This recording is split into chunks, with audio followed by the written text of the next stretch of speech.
Bien, una nueva jornada de votación de artículos en general se realizó desde la tarde del miércoles hasta la madrugada de este jueves en la Convención Constitucional. Este proceso no ha estado exento de polémica.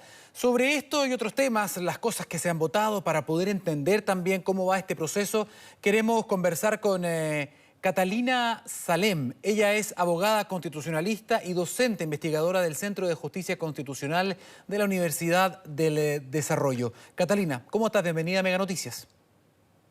Hola Daniel, muy buenos días. Catalina, bueno, evidentemente me imagino que por tu expertise, por las materias que tú estás tratando y estudiando, estás siguiendo atentamente, ¿no?, el desarrollo de esta actividad tan importante, ¿no?, como es la redacción de una nueva constitución. Ha habido mucha información, se han votado muchas cosas estos 2 días ya, normas en general, que la gente tiene que entender también esto para que no cunda el pánico, es decir, se están votando normas generales que tienen que ser votadas después como en particular, ¿no? Pero ya tuvimos al menos una jornada completa de esto que tiene que ver con los sistemas de justicia. Me gustaría saber cuál es tu mirada, primero, global, en breve, de este proceso hasta ahora. ¿Cómo han estado estos días en que se ha puesto justamente a prueba la votación en el Pleno? Sí. Desde un punto de vista procedimental, Daniel, yo creo que es una visión bastante positiva. En primer lugar, porque la semana pasada la mesa directiva de la Convención Constitucional zanjó un debate que había estado muy presente en los primeros meses de funcionamiento de la Convención Constitucional, que era cómo se debían votar estas normas constitucionales. Recordemos que la ley de reforma constitucional que permitió el desarrollo de este proceso señaló que el quórum de aprobación de esas normas constitucionales debía ser por los 2/3 de los convencionales en ejercicio.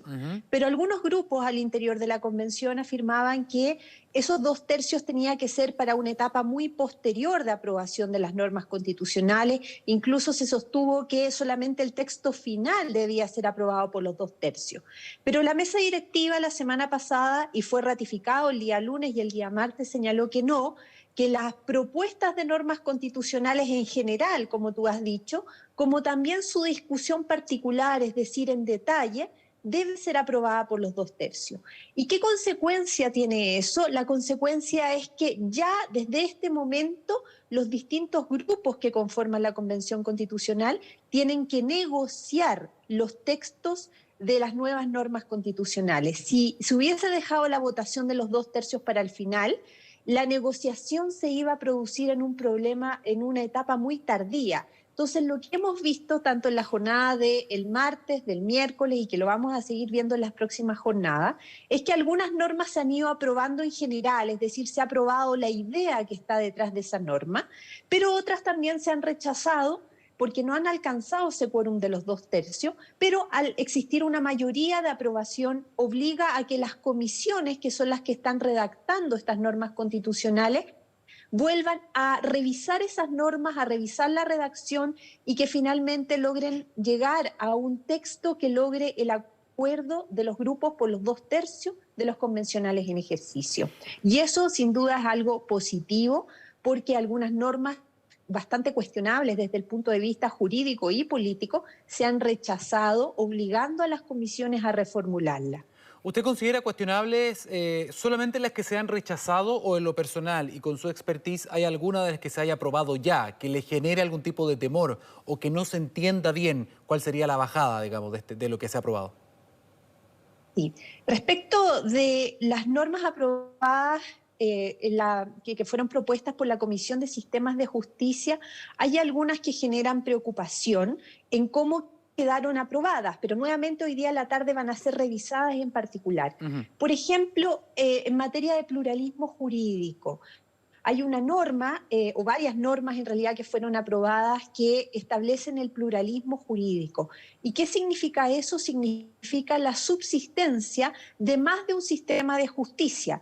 Hasta hoy día, ¿no es cierto?, en realidad los últimos 200 años de Chile siempre hemos tenido un único sistema de justicia, que es el sistema de justicia nacional que imparte el Poder Judicial. Todos los chilenos hemos estado siempre sometidos a un mismo sistema de justicia. Pero la propuesta que ha establecido o que ha enviado al Pleno la Comisión de Sistemas de Justicia señala que ahora van a coexistir varios sistemas. ¿Qué otros sistemas van a coexistir? Sistemas de justicia que van a ser impartidos por los pueblos originarios.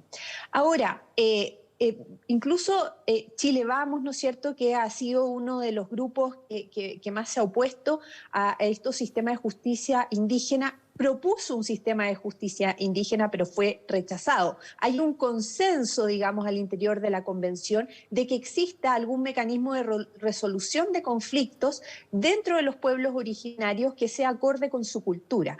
Pero ha existido un fuerte debate sobre cuál es el mejor mecanismo para reconocer esos otros sistemas de justicia. Y creo yo en lo personal que la forma en cómo quedó consagrada la propuesta que se aprobó es una forma que genera muchísimas dudas. Por ejemplo, no sabemos si en materia penal los pueblos originarios van a estar sometidos al mismo régimen que el resto de los chilenos, o qué va a suceder cuando en un determinado conflicto jurídico exista una parte que es perteneciente a un pueblo originario y otra parte que no pertenece a un pueblo originario. Además, hay otro punto que me preocupa, que son ciertos criterios que se le entregan a los jueces para resolver los conflictos jurídicos, como lo es la perspectiva de género, la interculturalidad, que son criterios que efectivamente deben ser desarrollados, pero no por los jueces, sino que por el legislador. Porque cuando yo le digo al juez que resuelva en base a un criterio, eso le permite al juez resolver en base a ese criterio, como el mismo juez lo interpreta, y no en base a la ley. Quien debe desarrollar los criterios de interculturalidad, de perspectiva de género, es el legislador. Es decir, el órgano que ha sido democráticamente elegido para que a través de la ley le indique al juez cómo debe resolver un determinado asunto con perspectiva de género o con una perspectiva intercultural. Y creo que en ese sentido, técnicamente esas normas que fueron aprobadas son bastante defectuosas, pero recordemos que todavía podrían ser modificadas en la discusión particular. Ahora, lo que yo no termino de entender, abogada, es lo siguiente. Ayer simplemente conversábamos con un convencional que además de escaño reservado, de apellido Millabur, de la etnia mapuche, del pueblo originario, y le preguntábamos esto mismo. En el fondo, ok, estamos hablando de sistemas plural de justicia, o sea, coexistirían distintos sistemas de justicia, por ejemplo, una justicia indígena. Entonces, le preguntábamos, bueno, ¿esto va a significar que van a haber tribunales especiales? ¿Que las personas que son parte de una etnia van a tener otro tipo de leyes, otro tipo a lo mejor de normas, van a ser expuestos a otro tipo también de multas, castigos, etcétera?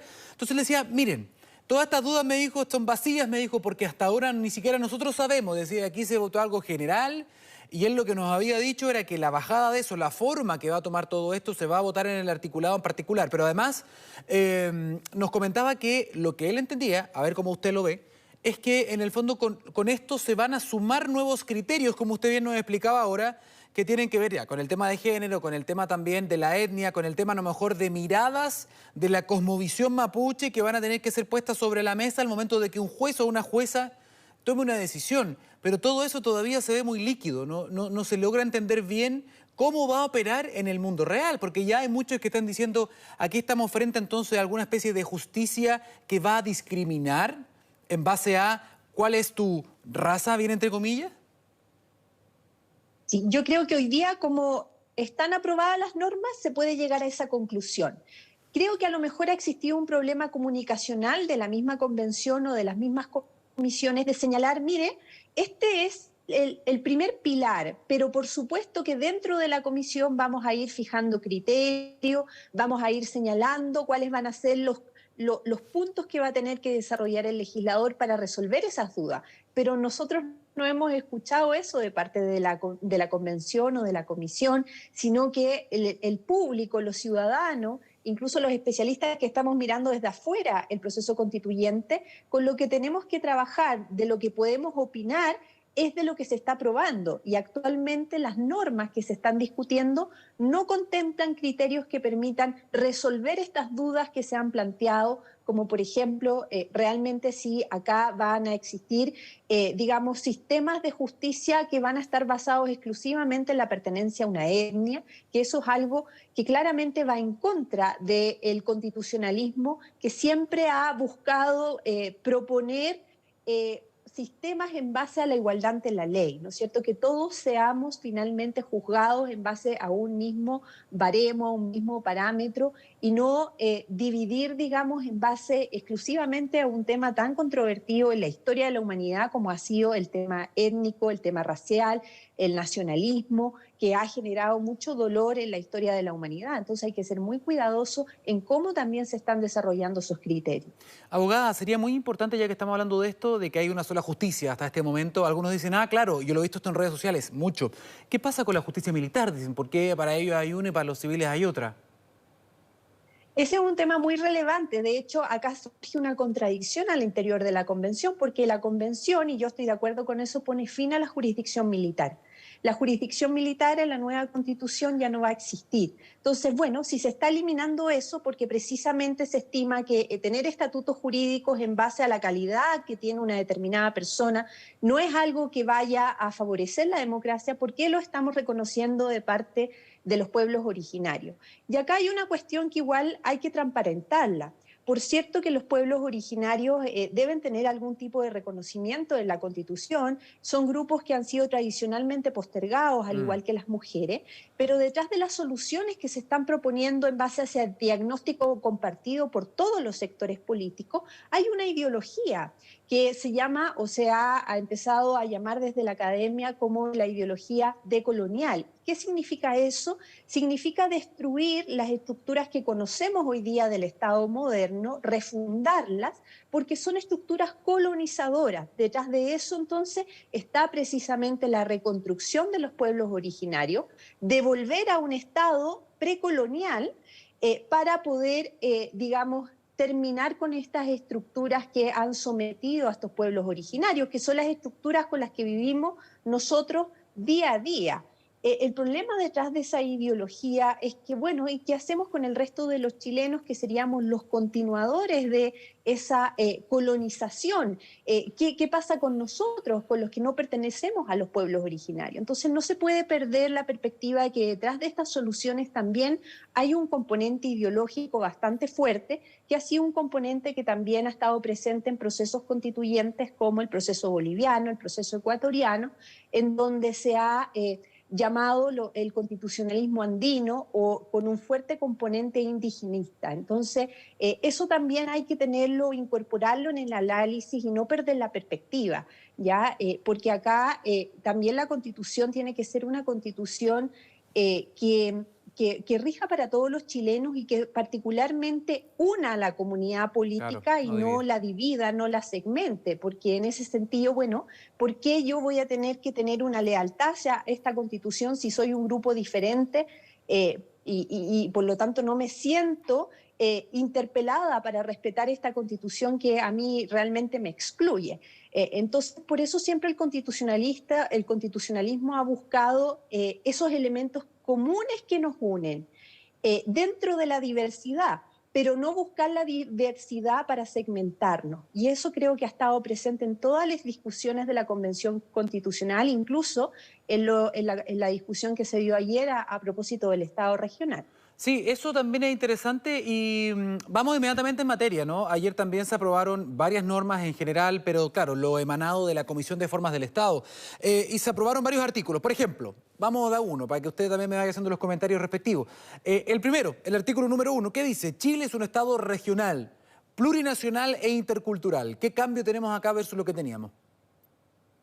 Bueno, es un cambio bastante radical porque Chile siempre, salvo un breve ensayo que se hizo allá por el siglo XIX, siempre ha sido un Estado unitario. Ujú.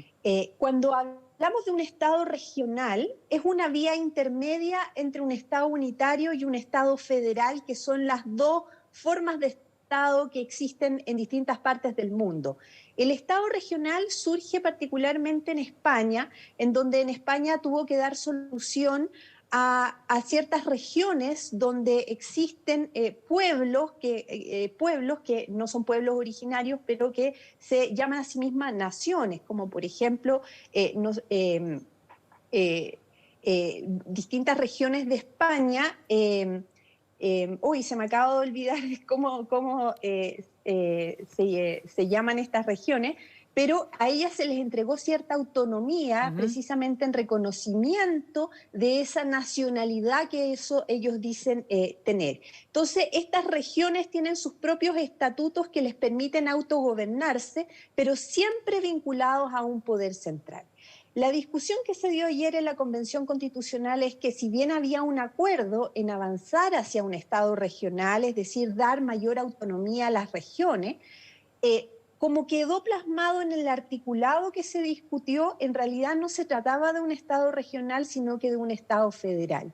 ¿Y cómo se manifestaba eso? En que los estados regionales no llegan o no tienen tantas atribuciones legislativas y financieras como sí existen en un estado federal.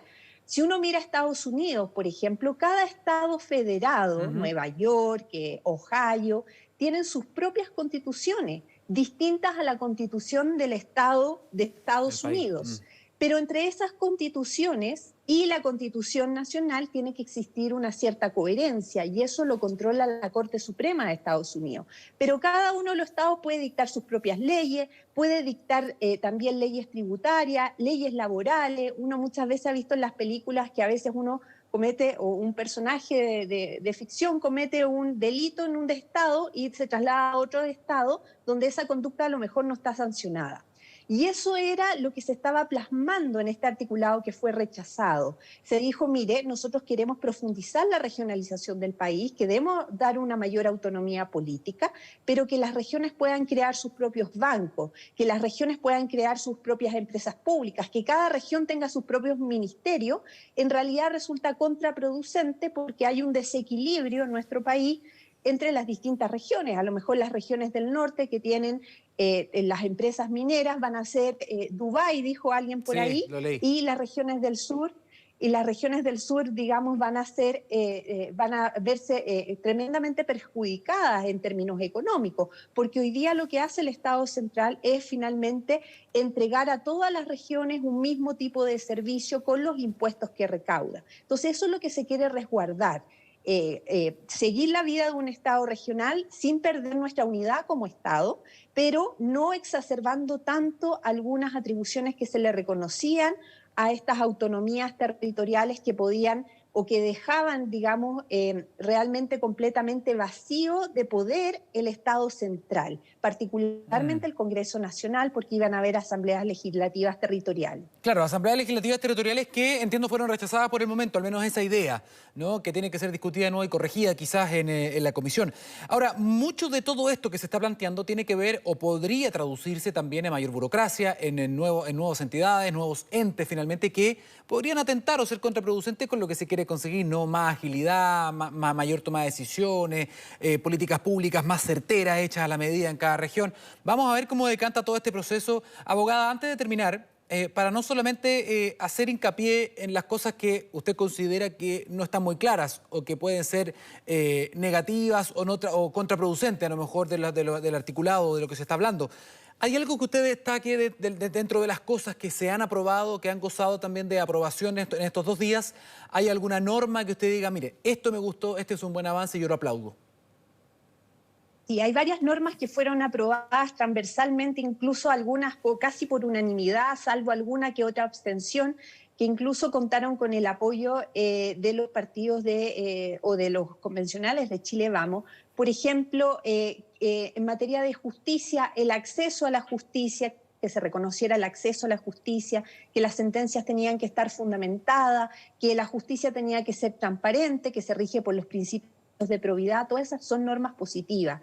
Y también hay varias normas en forma de Estado que fueron aprobadas por una amplia mayoría, por ejemplo, el principio de solidaridad entre las regiones que en realidad ya existe en nuestra actual Constitución, claro, pero que igual merece, digamos, destacarse. Es decir, hay temas en donde sí hay acuerdo, y yo creo que son muchos los temas donde hay acuerdo, pero en lo que hay discrepancia es en las soluciones que se están proponiendo a un diagnóstico que es común. Perfecto. Catalina Salem, abogada constitucionalista, docente, además investigadora del Centro de Justicia Constitucional de la Universidad del Desarrollo.